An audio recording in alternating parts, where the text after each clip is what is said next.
everybody, and welcome back. It's me, Shweebe! Welcome to my top 10 games for 2017. Now, this is all just in my own personal opinion. This isn't like IGN star ratings and things like that. And how these work for how I have rated them from 10 to number 1 is I had to have played all of these games from beginning to finish. Not necessarily like 100%, but I at least have to have, seen the ending of the game. Or at least an ending if it had multiple endings, if that makes sense. So without further ado, blabberty blibbity blibbity blue, we're just gonna go ahead and get started. So number 10 is Bendy the Ink Machine. Now before I get a crap ton of hate, let me explain. I love Bendy the Ink Machine. This game is phenomenal. They took old school cartoons that I grew up with, essentially, at least the style, and made it so scary. My childhood screams at just playing this game, because it's like a Mickey Mouse Goofy thing, but oh, you're so scary, just no.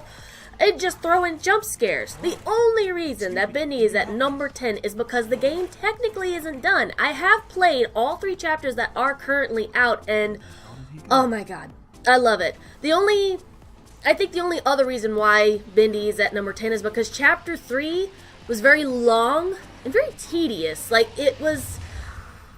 The jump scares were kind of set apart a little too far for me, and the amount of tasks that you had to do for Angel Face was so just annoying. Like, maybe 2 would have been fine, but I think you ultimately do like 3 to 4, and you have to travel all over this place, and it's like, I just want to move on. Coming in at number 9 is Uncharted 1, Drake's fortune thing with the coin and book and stuff. Well, I actually streamed this on the channel. It was amazing. The reason this one is coming at number 9 is because obviously it is a bit older, so the controls suck. If you guys go back and take a look at it, I had a heck of a time just trying to get just the character alone to just go up and do something. He would just kind of like just go off in his own little tangent and just be like, ah!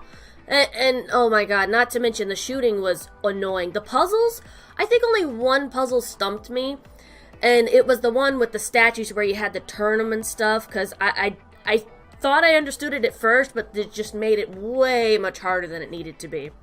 So that's why Uncharted 1 is at number 9. However, I did enjoy it, but that last boss fight, oh, you talk about being angry.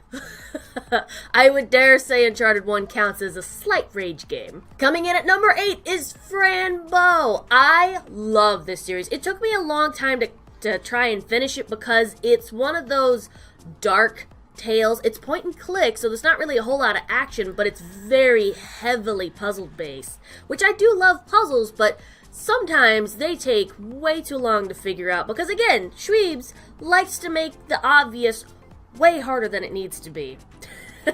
But overall, the story was just amazing.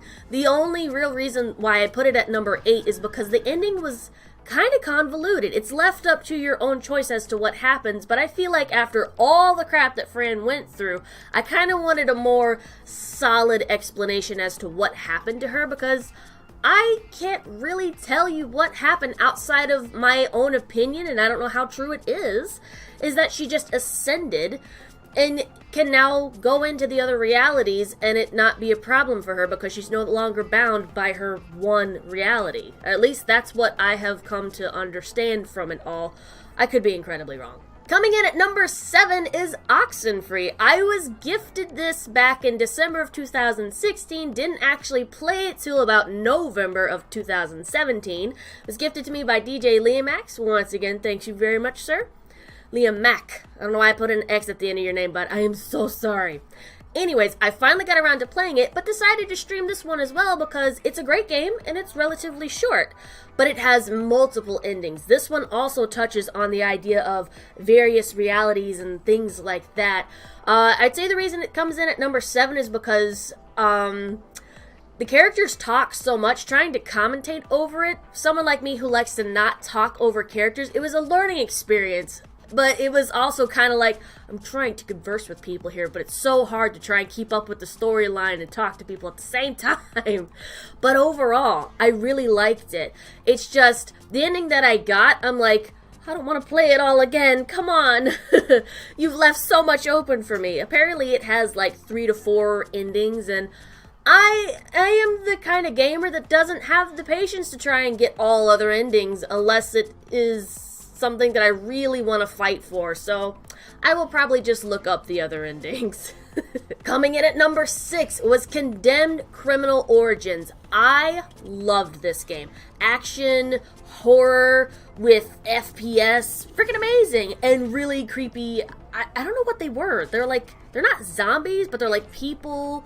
But there's something wrong with them. At first it was hobos and things like that were like just drug addicts and they were coming after you. But then after a while, it wasn't just that. These things looked like they had been tortured or something, and anything that moved, they were coming after them. I really enjoyed this game. I think overall it aged very well because it's a much older game. I would love a remake of it. I'm actually trying to get a hold of the second game, which is available for PS3, so I might add that to the channel at some point in the future. Hopefully that one's just as good. But yes, it's in at number 6 because overall, I like it, but I really love a remake because some of the graphics are just like, it's like PS2 era, roughly. But, I mean, you know, graphics don't always make the game. Sometimes it's just the storyline alone, but this was such a great game. I feel it's one of those games that deserves a remake, so please, Monolith, Warner Brothers, hook Shweebe up. I want a remake. I'll replay the crap on my channel. Come on! Coming in at number 5 is Killer is Dead, because who cannot love that handsome man, Mondo? He's an executioner in this world, so he's essentially a bounty hunter. Think like Cowboy Bebop, but like so far into the future and just weird crap happens all the time. Now, for those of you who haven't seen this gameplay, the best way I can explain this is it's made by the company Suda51. If that doesn't say anything, just think like Alice in Wonderland on crack, essentially, is this game. Okay. I don't know how to explain it. I'm so flabbergasted because so much happened. It's amazing. It's an action game. It's technically RPG because you do level up in a weird sense. It's more like you just unlock skills. Kind of like Devil May Cry. Something like that. Or Bayonetta is very similar to this game. But the storyline, there is a storyline, but it's so convoluted and weird stuff happens. There was something about a unicorn, and then one of his boss lady has like a bazillion arms, and just something about the moon and his brother, and it's so confusing. And the ending, I don't know who that was at the end. If it was Mondo or his brother Dave, or David, whatever you want to call him. My nose is so itchy from the rage because I'm so confused. Oh my god. Coming in at number 4 is Little Nightmares. Now, not all of it is posted on the channel, but I have beaten the game. At least the main storyline. I haven't touched any of the DLC yet. This game is gorgeous for a horror game. Atmospherically, perfect. Just the music and tones and the feeling, just so gross. The monsters are just so nasty. It's perfect. It's got like this mix of Limbo and Inside, kind of like a Tim Burton look to it, albeit it's not Tim Burton who made Coraline. I forget that guy's name who actually did, but here you go. Here's his actual name. Someone told me who it was, and then it just kind of slipped my mind since then because I'm still stuck on the Tim Burton theme. Anyways, overall, it's also one of those games where you have to kind of come up with your own explanation for what happens because there's no dialogue at all. So it leaves you up to your own imagination the whole time. But that in itself, for a game like this, is terrifying. And I love it very much. Coming in at number 3 is Final Fantasy 13. Now, I realize not everybody loves Final Fantasy 13, but I am here to tell you, Shweebe loves Final Fantasy 13, okay? I get it, it's linear, but you gotta think about it. The storyline makes sense that you can't go back. They're being chased by organizations. They want these people dead. So in a situation like that, would you go back to exactly where the enemies are? No! You would just run the hell away. But I gotta say, the game is so much fun. Way much more funner and bad grammar once you get to Chapter 11, because then it is just a wide open field and you can just kill and cause mayhem to all kinds of crap. And if you have the cojones to go and face the big, what was he called? The Titans, like, Coliseum thing. It's not a Coliseum, but you know what I'm talking about. His rankings and stuff. And you could do all that, more power to you, because I was only able to do, like, the lower sets, because I don't have enough patience for that. And honestly, the game was so much fun, but so many people were like, you should aim for 5 stars and get 100%. Shweebe's not that kind of gamer, so it didn't happen, so if I annoyed you with it, I'm so sorry, but not sorry at the same time. Overall, though, I love these characters, and the streams themselves brought in so many new Shweebles, it was amazing, so that's why FF13's way up there on the list. Coming in at number 2, number 2, Tuliuliu, is Ni no Kuni. Again, another thing that was streamed on the channel, and such a huge throwback to my childhood. I realize I say childhood, and a lot of you think I look like I'm 12 years old, but I'm here to tell you, I am 28. Therefore, I was playing this stuff back in like middle school, early high school. Oh my god, this game, and it's made by Studio Ghibli, and it's so adorable. Oh, I love this game so much. It was so great to share it with so many people who knew nothing about the game. And I got some people to go and get into the game because they were like, I've never seen it before. Oh, it's so adorable. It's magic meets Pokemon meets Giant World Adventure, JRPG goodiness, and you get to ride on a dragon. Did I mention that? I just did, and it's purple, and it's adorable, and it's just so amazing, and you get a genie that does alchemy and stuff, and just, when you think the game's over, there's a whole nother section of baddies to take care of. It's just amazing, and I really loved that we get to play this. Also, I did put in for a pre-order for Ni no Kuni 2, which is now coming out in March, but I can't wait to play it. I have been waiting forever to play it. They hinted at it like years ago, much like they do with FF7 and Kingdom Hearts 3. But anyways, let's not start that salt fest, shall we? It's going to be coming out in March. I'm so excited and I can't wait to play it. Hopefully they won't say that you can't stream Ni no Kuni 2 because that would crush me, okay? Because that's not fair. Speaking of not being able to stream, coming in at number 1 is Persona 5.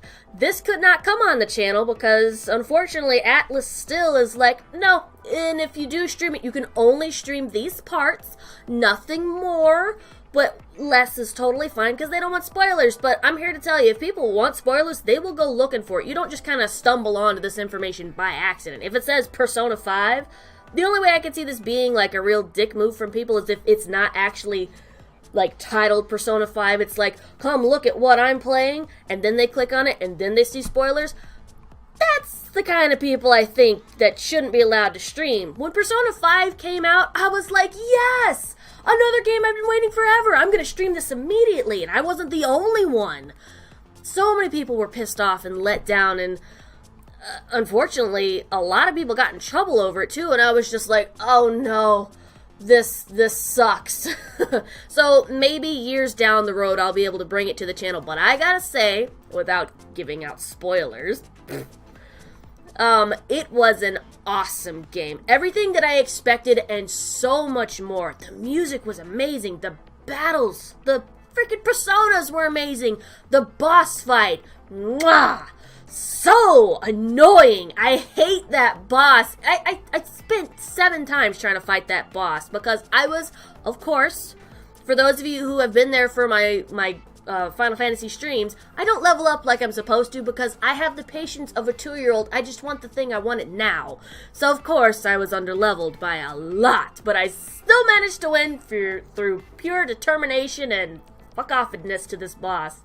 But overall, that game was just, oh my god. If they come out with a Persona 6 ever, it needs to stomp this one in the ground because as of right now, I don't foresee them making anything that's going to exceed this. Persona 5 was amazing. It touches on so many things that I grew up with and can understand and really made a real connection to the characters that you play as or play with.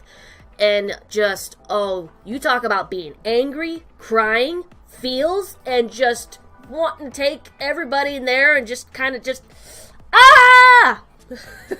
But overall, my favorite game that I played this entire year. So my Shweebles, I hope you all enjoyed my top 10 for 2017. I had a blast playing each and every one of these games.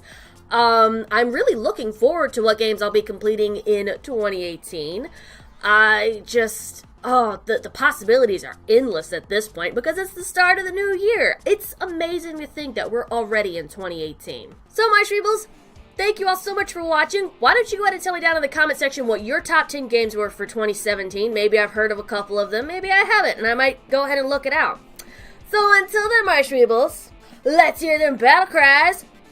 Woo! Yeah! And I'll see you guys in the next episode.